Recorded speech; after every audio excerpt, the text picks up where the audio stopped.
नमस्कार, आकाशवाणी से विश्व दर्पण के साथ मैं रत्ना पांडे।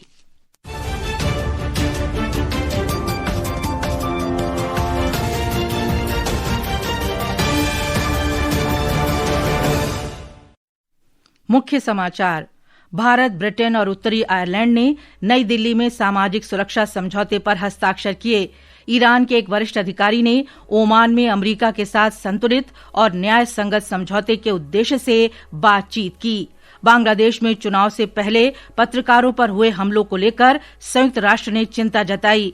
भारत अमेरिका व्यापार समझौते के बाद वैश्विक ब्रोकरेज फर्म गोल्डमैन सैक्स ने भारत की 2026 की जीडीपी वृद्धि दर को बढ़ाकर 6.9% कर दिया है और नई दिल्ली में एशियाई निशानेबाजी चैंपियनशिप में भारतीय निशानेबाजों ने 2 और स्वर्ण पदक जीतकर पदक तालिका में भारत के स्वर्ण पदकों की संख्या 39 की।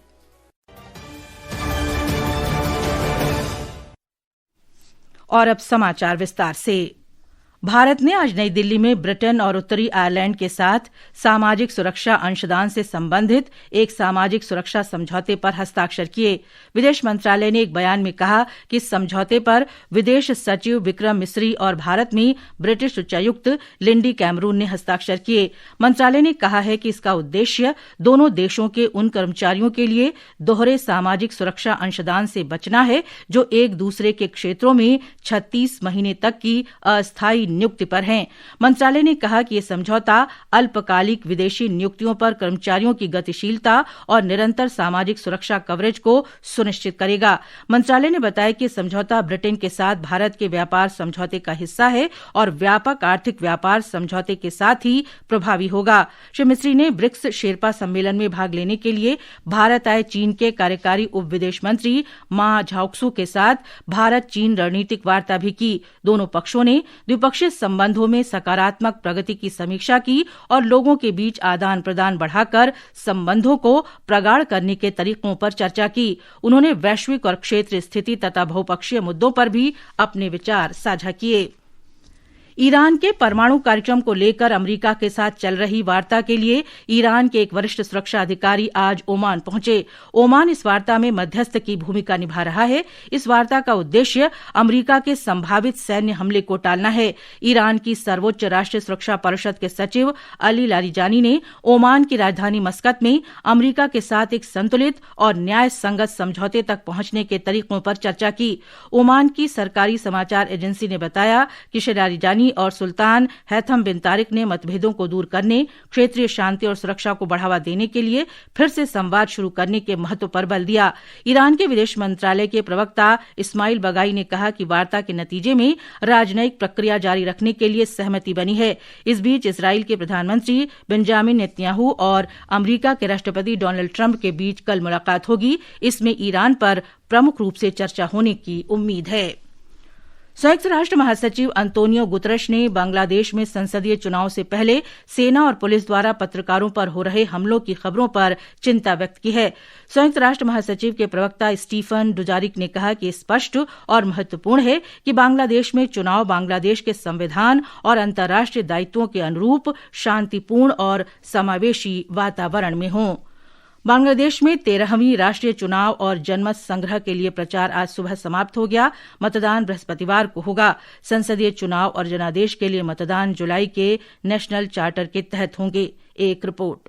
ढाका स्थित गैर सरकारी संगठन eminence associates for social development के सर्वेक्षण में बांग्लादेश नेशनलिस्ट पार्टी के नेतृत्व वाले गठबंधन की निर्णायक बढ़त का अनुमान व्यक्त किया गया है। इस गठबंधन को 208 सीटें मिलने का अनुमान है। जमाते इस्लामी गठबंधन को 46 सीटें, जातीय पार्टी को 3, अन्य दलों को 4 और निर्दलीयों को 17 सीटें मिलने का अनुमान है। ये सर्वेक्षण 41,500 लोगों की प्रतिक्रियाओं पर आधारित है। इसे मतदान से पहले अब तक का सबसे बड़ा सर्वेक्षण बताया गया है। यूनुस प्रशासन अवामी लीग पार्टी को राजनीतिक गतिविधियों और चुनाव भागीदारी से अलग करने के बाद जमाते इस्लामी और बांग्लादेश नेशनलिस्ट पार्टी अवामी लीग के मतदाताओं को अपनी ओर करने के प्रयासों में लगे हुए हैं। बांग्लादेश के चुनाव आयोग ने कड़े सुरक्षा प्रबंध किए हैं। 14 फरवरी तक सेना और अन्य दलों को विशेष ड्यूटी पर लगाया गया है। नवल किशोर की रिपोर्ट के साथ समाचार कक्ष से फरहत नाज।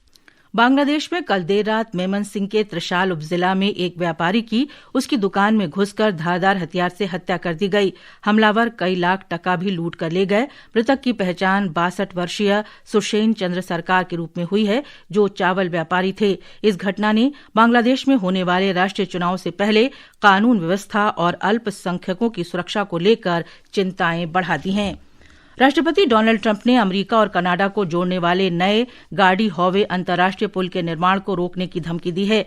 श्री ट्रंप ने इसके लिए कनाडा की अमेरिका के प्रति शत्रुतापूर्ण नीति और चीन के साथ बढ़ते संबंधों को जिम्मेदार ठहराया है। उन्होंने कहा कि जब तक अमेरिका को कनाडा को दी गई सुविधाओं के लिए पूरा मुआवजा नहीं मिल जाता, तब तक वे पुल को खुलने नहीं देंगे। अमेरिकी राष्ट्रपति ने कहा कि बातचीत तुरंत शुरू की जाएगी। श्री ट्रंप ने सुझाव दिया कि अमेरिका को कम से कम आधी संपत्ति का मालिक होना चाहिए। अमेरिका के राष्ट्रपति ने कनाडा के प्रधानमंत्री मार्क कार्नी और चीन के राष्ट्रपति शी चिनफिंग के बीच हुए उस समझौते का भी जिक्र किया, जिसके अंतर्गत चीन के इलेक्ट्रिक वाहनों को कनाडा में आयात करने की अनुमति दी गई है। विश्व दर्पण समाचार आकाशवाणी से प्रसारित किए जा रहे हैं। ताजा समाचार जानने के लिए आप हमारे social media handle X @AIR News Hindi को फॉलो कर सकते हैं। विश्व दर्पण में आपका फिर स्वागत है। वैश्विक ब्रोकरेज कंपनी गोल्डमैन सैक्स ने भारत अमेरिका व्यापार समझौते के बाद वर्ष 2026 के लिए भारत के वास्तविक सकल घरेलू उत्पाद वृद्धि दर के अनुमान को 20 आधार अंक बढ़ाकर 6.9% कर दिया है। साथ ही चालू खाता घाटे के अनुमान को घटाकर जीडीपी का 0.8% कर दिया है। कंपनी ने कहा कि व्यापार घोषणा के बाद भारतीय मुद्रा पर दबाव कम हो गया है। रुपया पिछले सप्ताह में सबसे अच्छा प्रदर्शन करने वाली मुद्रा के रूप में उभरा है। आर्थिक विशेषज्ञ SP शर्मा ने आकाशवाणी से विशेष बातचीत में कहा कि चालू खाता घाटा कम होने के कई लाभ होंगे।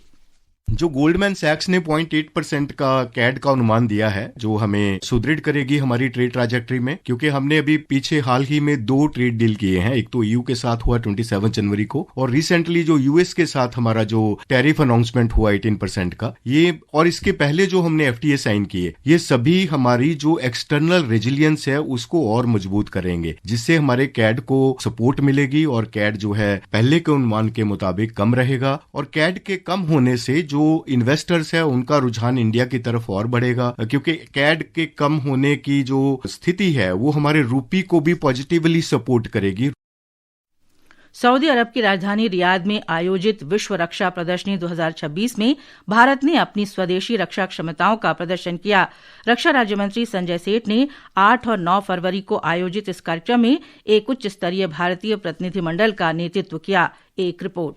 श्री सेठ ने भारतीय पवेलियन का उद्घाटन किया, जिसमें रक्षा, सार्वजनिक क्षेत्र के उपक्रमों और निजी भारतीय कंपनियों द्वारा देश की विनिर्माण क्षमताओं का प्रदर्शन किया गया। उन्होंने उद्घाटन समारोह के दौरान अंतर्राष्ट्रीय गणमान्य व्यक्तियों के साथ मुलाकात भी की। श्री सेठ ने सऊदी अरब सैन्य उद्योग और सऊदी अरब के रक्षा मंत्रालय के प्रदर्शनी क्षेत्रों का दौरा किया और उनकी नवीनतम स्वदेशी तकनीकी विकास की समीक्षा की। रक्षा राज्य मंत्री ने सऊदी अरब के सैन्य उद्योग महानिदेशालय GAMI के गवर्नर श्री अहमद बिन अब्दुल अजीज अल ओहाली से भी भेंट की। दोनों नेताओं रणनीतिक सहयोग के साझा क्षेत्रों और दोनों देशों के आपूर्ति श्रृंखला तंत्र को मजबूत करने के संबंध में चर्चा की। विश्व दर्पण के लिए निखिल कुमार।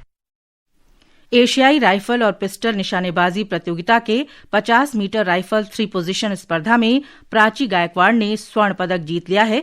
वहीं पुरुषों की 25 मीटर रैपिड फायर पिस्टल स्पर्धा में आदर्श सिंह ने शीर्ष स्थान हासिल किया। भारतीय निशानेबाजों ने 2 और स्वर्ण पदक जीतकर भारत के स्वर्ण पदकों की संख्या 39 कर दी है।